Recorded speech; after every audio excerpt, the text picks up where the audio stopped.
National Public Radio has stumbled into some national public drama, and it all stemmed from an email. Semafor reported Wednesday that NPR's managing editor for Standards and Practices, Tony Cavin, told longtime host Ari Shapiro that he could not attend a corporate LGBT Pride event. The email reads, "The guidance in our ethics handbook is to avoid appearances at private industry or corporate functions." And apparently, Cavin accidentally sent the email to a bunch of other NPR journalists. Cavin then ended his email by telling Shapiro that it was best for him to decline the offer. Shapiro, who hosts All Things Considered, responded, "Every year I've spoken at corporate Pride events and you've personally signed off on them. It has never been an issue before." He said, "I'm curious what's changed." Semafor then writes that Shapiro also noted that Cavin had mistakenly replied to Newsdesk and international editors, so the message went to pretty much everyone in the newsroom. Hate when that happens.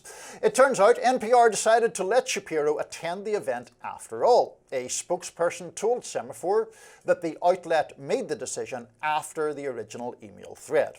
Republicans have been cracking down on funding for federal media outlets like NPR and PBS. Senator John Kennedy introduced a bill late last year called the No Propaganda Act. He said that public news outlets are too partisan and biased and therefore don't deserve taxpayer funds. The Trump administration has also cracked down on diversity, equity, and inclusion policies across both the public and private sectors. Pam Bondi, Trump's attorney general, has vowed to investigate companies that implement DEI. After NPR's chief DEI officer stepped down, CEO Catherine Maher told Semafor that that department was done. FCC Chair Brendan Carr said he was investigating NPR and PBS to see whether they've aired illegal commercials. If this is the case, Carr says their federal funding could be pooled. NPR gets around 1% of its funding from the government, while PBS gets around 16%. So, on one hand, whether Ari Shapiro attends a corporate Pride event or not is, I admit, not a matter of enormous national import. That being said, I think what is of some national import is this idea that broadcasters that in this case receive, well, in NPR's case, a pretty small share of their funding from the federal government, appear to be running scared of running afoul of the administration. And I think if that attitude is percolating down to the point where people get nervous about a well-known anchor who, by his own statements, has attended these kind of events before, not attending them, that seems disquieting and just generally speaking not the direction in which I think we should be going as a country. I think the easy solution is that since it's only 1% of their budget anyway, just take the funding away, they'll be fine, and then they can do whatever they want. It seems pretty easy. It is weird that it is. I did not realize, in fact, that the NPR budget was, that federal funding comprised such a small amount of it. And that, I mean, I know you're being at least somewhat flippant, but if you're dependent on the 1%, like surely they could raise the 1% by some different means. It does seem different to me than PBS, which is 16%, right. I think we said. And, 16% of a budget is a significant share. We could also get into the whole other tangled debate about Voice of America, which is in fact an entirely government-funded outlet in which President Trump is now trying to place Carrie Lake at its head. But on the NPR 1% point, that is just fundamentally weird to me. I notice, incidentally, relatedly, that some local NPR stations are trying to sort of distance themselves from the national brand in South Carolina and Texas. We've seen that in particular. That's, I assume, a responsiveness to the different political and cultural environments in, say, those states as opposed to New York or LA or Washington, D.C. for that matter. But yeah, the 1% point is interesting. Yeah, they seem really attached to that 1% for some reason. Very important to them. Yeah, very important to them. Must be funding their computers or something. Maybe so. Look, it's no secret, I think, that these outlets can be incredibly biased.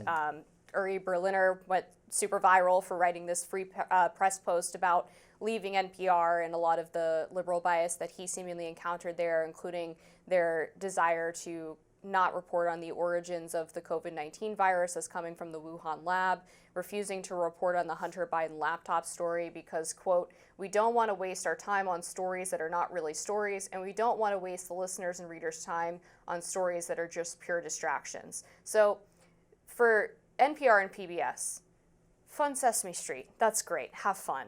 But if you are funding a news outlet that is making these editorial decisions that are deliberately ignoring stories that are inconvenient to a particular political administration, then that's incredibly problematic. Taxpayer dollars, I don't think, should go to those people. I think that the NPR issue on the Hunter Biden laptop is obviously not a defensible position. I think that there is a broader context when it comes to the current administration, because we have seen the current president lambaste the media in ways that I often consider very unfair. I mean, we mentioned earlier on this whole shenanigans that are going on with AP about the Gulf of Mexico, Gulf of America, or the suit against Paramount, the parent company of CBS, which I consider just completely sort of vexatious and pointless. But in relation to those claims, or those, I shouldn't say claims, in fact, those elements of coverage, I would not defend those. Although I sit on this side of the desk, I'm not a huge NPR fan, because I find it, I'll offend half the people in our control room now, but I find it actually very smug. It's less my objection to what I consider its political leaning as the fact that it seems so delighted with itself for having those leanings that makes it difficult, in my view, to listen to. But just broadening it out slightly, Amber, beyond the media component, do you not think it is kind of weird that bosses are now on sort of hyper alert for people doing things like attending a Pride event, which obviously was not a problem before and plainly is a problem?